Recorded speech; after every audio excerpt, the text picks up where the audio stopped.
Hello guys, and welcome back to my channel.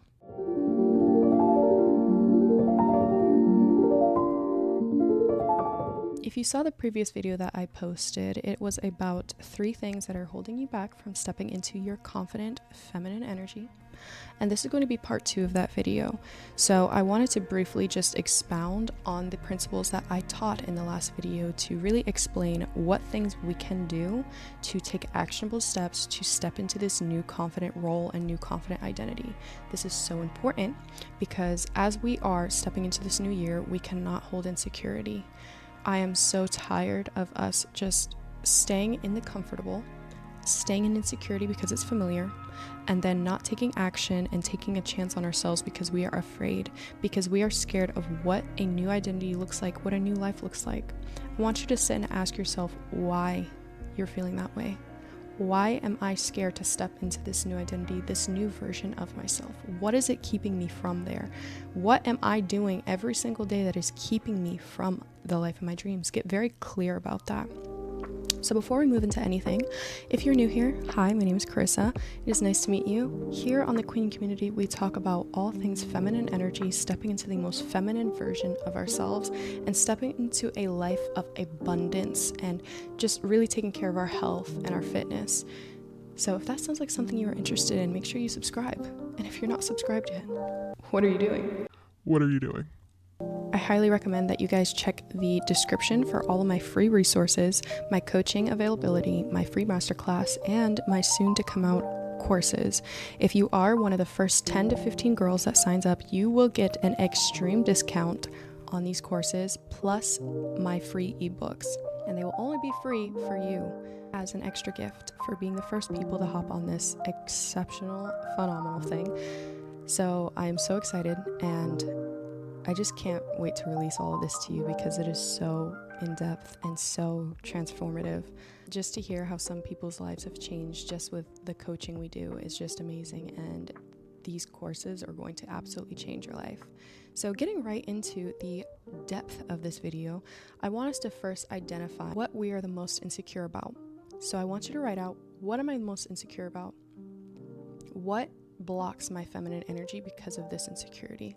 I want you to write that out, and if you have to pause to journal to think about it, perfect, great. You know this channel, I love when you guys take notes.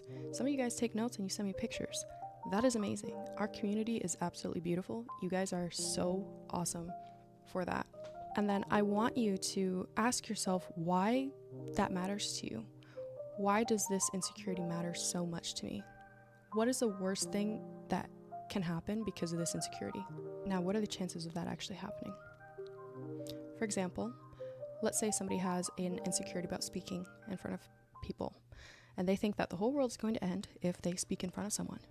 Now, let's be real and acknowledge that that's not going to happen. The world is not going to end. People are not going to throw tomatoes at you. It's just not going to happen. But subconsciously, you have the belief that that will. So we need to ask ourselves why. What trauma response, what thing has been happening for that to be a belief in our mind? And what is the realism of that actually happening? Because 9 times out of 10, and statistically, literally maximum 10 to 15% of what we actually worry about comes true, and then 88% of that actually happens the way that we think it will. And then 88% of that doesn't even happen the way that we think it will at all. It literally happens so much better than we think it will. In our mind, fear and insecurity is something meant to protect us, but what is this really protecting us from if this is never going to happen? We need to address these things head on with truth and with the science behind it, because honestly, it's just holding us back for no reason. So we need to master communication. And the reason why we need to master this is because if you're stepping into being the most feminine version of yourself, you need to learn how to communicate. Communication and being able to present things is something so important. If you need to just sit in your room and practice a couple times, that might be helpful. I was not good at this whole speaking thing when I first started my YouTube channel, but I did it anyway. And that practice over and over again made me a good public speaker because I was practicing repetitively over and over again. In my last video, I talked about how the skill of confidence is a skill that must be practiced. If it is not practiced, you will not improve, you will not get better. So you need to practice, and you need to really watch how you are speaking in front of people at all times. Use every opportunity to speak as a way to improve. If you are intentional with it, and you are intentionally trying to improve every time you speak in front of somebody, I guarantee you it will improve. We need to master this communication. It is such a powerful tool of self-assurance that whenever you walk into a room, you know that you can command respect because of the way that you hold yourself and your confidence in your ability to communicate.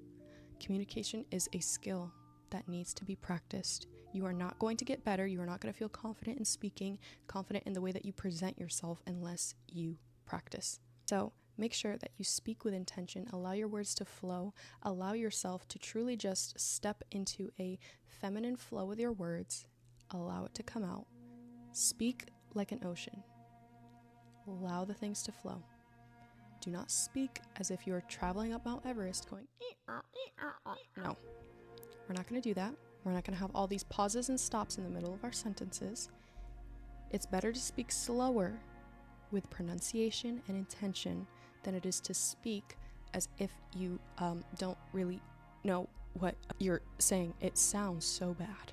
It sounds as if you can't hold yourself and you don't know what to say. And if you don't know what to say, that's okay.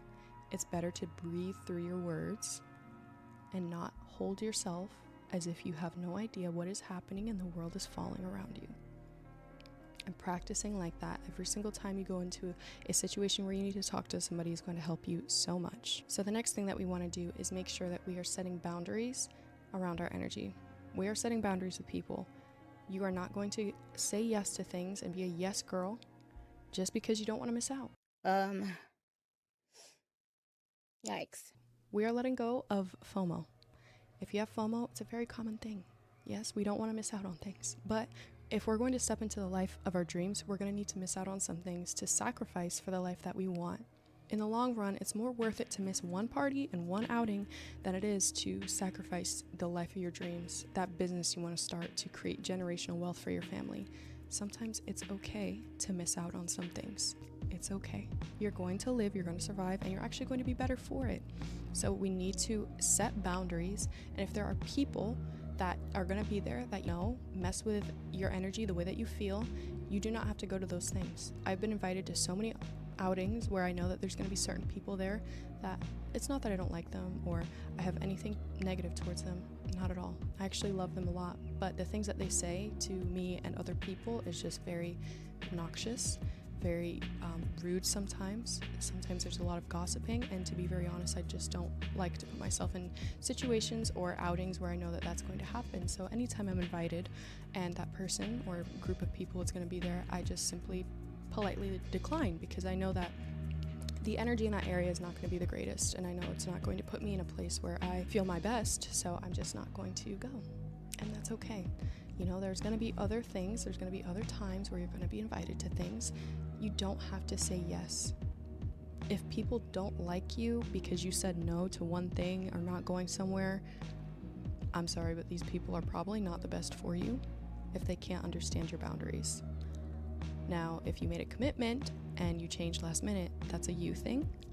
But when we're talking about when there's things that people tell you that they want you to do, or people ask you to do something and they don't understand your boundaries and they can't understand and respect your no, you have just revealed that there's somebody there that does not truly care about you or truly understand. You do not have to say yes to people all the time. People should not be reliant on you for everything. Everyone else has their own responsibilities, but somebody else's life, somebody else's responsibility is not yours. It's not yours. You cannot be a yes person. Now, when people ask you for help and things like that, it's important to help people, yes, but make sure that you're doing it with the right intention, because there's a difference between saying yes to people to help them and knowing that you're not crossing a boundary because you want to help them out of the grace of your heart. That's amazing. But then there's times and people where they'll ask you to do things and you say yes because you want validation or you want them to like you. And in that case, that's a no. You need to practice saying no in those times, because that is not going to help you get to your higher self. That's going to keep you in insecurity and keep you searching for validation over and over again. The next thing that we need to do is embrace your uniqueness and step out of insecurity and stop identifying insecurity with your identity. You need to remember that you are exceptionally unique, and there are so many things about you you haven't even discovered yet, because you may still be trying to fit yourself in a box of somebody else. There are so many unique things about you, so many things you can bring to this world, so many things that will help you and help you flourish in this life. And the more that you try to put yourself in a box and the more you identify yourself with insecurity, the longer you're going to be keeping yourself from that identity, the longer you're going to be keeping yourself from truly stepping into a confident life. Write out 10 unique things about you. Right now, I want you to write out 10 things that are unique about you that no one else has, or things that you want to develop. Even if somebody else has it, it doesn't matter. It's just unique about you. Write out how you can develop those things, what you are going to do to develop those things and embrace them, and how you're going to cultivate your femininity through those things. Now, if you have found that this video is helpful, please make sure that you check out the description, because the resources I have there are even more helpful and more in depth, and I just truly want to help you change your life, because I know how much I have changed my life, how much God has changed my life, and I want you to be able to change your life in the same way, because there's a delusion and a distraction that's happening in this world to make us think that we are not enough, that we can't reach our full potential, that we can't grow into the person that we are called to be, and that we don't truly have a strong enough purpose. These are all lies. They're all lies. And once you can see past the lies and see the truth, your life just opens up to so many things, so many possibilities. So please check out the description and subscribe if you haven't already. Become a part of this family. Remember that you are loved, you are seen, and I can't wait to see you in the next video. I love you, and I will see you later. Bye.